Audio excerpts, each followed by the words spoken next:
Hello, everybody. Tom Stimulis here with our Tuesday Facebook Live.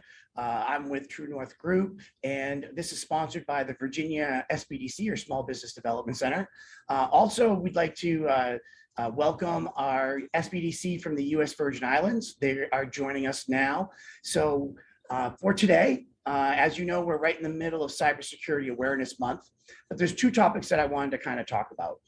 The first one was the outage that occurred with Facebook, Instagram, and WhatsApp recently. And there's a lot of information that's going on why it happened. Well, first of all, Facebook's not telling anybody anything, so I wouldn't expect them to tell anybody anything unless they have to. And that's unfortunately the way most tech companies work. But there is, talk that it was an internal configuration issue that caused that. There's also suspicion that maybe there was some insider threat that might have performed some type of sabotage. And when I say sabotage, it doesn't mean like they blew anything up. It just means that they construed something to cause these outages. Because to have an outage across that many platforms really has to be something significant.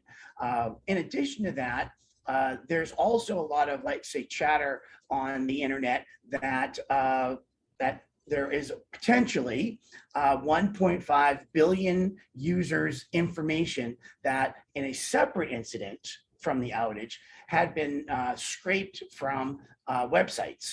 And Facebook is denying it. They're basically on the dark web. There is advertising for usernames. And what some of the other security professionals have looked at is that the data that they're seeing on the dark web today is different than the 500 million usernames and passwords that or identities that were lost earlier this year. So, like I said, Facebook isn't really coming clean on anything right now. So best thing for all of us is go change your username, well, not your username, but go change your password. A lot of us probably haven't changed our Facebook password in months, if not years. So definitely go do that. And then, you know what, just keep an eye on the news. And as I hear things, I'll be briefing everybody. But if that's true, then potentially 2 billion users. And there's also a lot of legal implications. And I think that's why Facebook is being very cautious. There's a lot of fines and potential fines that they could be levied with if they actually did lose this data. But as I said, we're in the second week of Cybersecurity Awareness Week or month. And this week we're focusing on phishing. And, phishing is the #1 way for criminals to gain access into our networks. And, so what we're going to do is spend a few minutes. I've done a couple of webinars on this. They're all on the Virginia SBDC site. If you want, we're going to be doing new ones coming up. But really what you want to do is remember, phishing is social engineering. And the premise of social engineering is to make you believe that they are legitimate. Whether they call you on the phone or whether they send you an email, they're trying to make you believe that they are a legitimate user trying to communicate you. But phishing emails, because they put them together and they're constantly trying to randomize it, there's some things that you can look for, all right? Just like your regular mail that you would get, your email, a majority of your email comes from known senders. So things to look for to identify if it could potentially be a phishing email is, is it an unknown sender? Is it someone that you've never done business with before? So an example would be is if you don't have an American Express card and you get an email from American Express saying that your account has been, your account has problems, please click here, so that we can resolve the issue. All right. You should know that, most companies are not going to do that. So if you see an unknown sender, most likely, use the same, what's the word I'm saying? Use the same rules that we teach our children, use for yourself, all right? Don't talk to strangers. And that, you tell your kids, don't talk to strangers. I'm telling you, don't talk to strangers on the internet. That includes these emails, especially if you're getting them at work, because they could potentially be a phishing email. Another one is the hyperlinks. They'll tell you, they'll put an image or you're using American Express, they'll type American Express and it'll be highlighted in blue, which means that there is a hyperlink attached to that word. If you hover over it, if you take your pointer and you put over the word American Express, it will pop up with the HTTP : / and then whatever. If it doesn't match the sender or the subject, then most likely it is not a legitimate hyperlink. So which that means is if you click on that, it's going to take you someplace you don't want to go and ultimately get you to divulge information that you shouldn't divulge. Another one is unrelated attachments. I don't know about you, but if I send an attachment or if I create a document, whether it be a PDF or a Word document, because I'm human, I have to write the name or the subject or the topic in the name of the document. So when I'm looking for it, I know what to look for.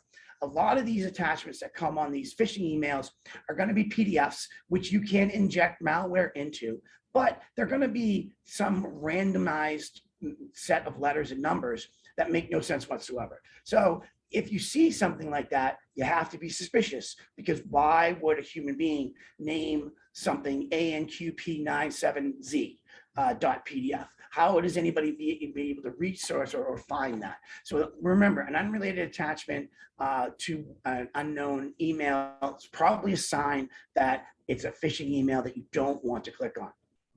Another one is unusual or unexpected subjects. All right, if you use your work address for work-related issues, you should not be getting things unless it relates to your job or your industry or how you use your job. If you're getting these unrelated or unexpected subjects, another sign. Now remember, an individual sign does not necessarily mean it's phishing, but when you start seeing more of these together, it starts to build a story that it could be some type of phishing email.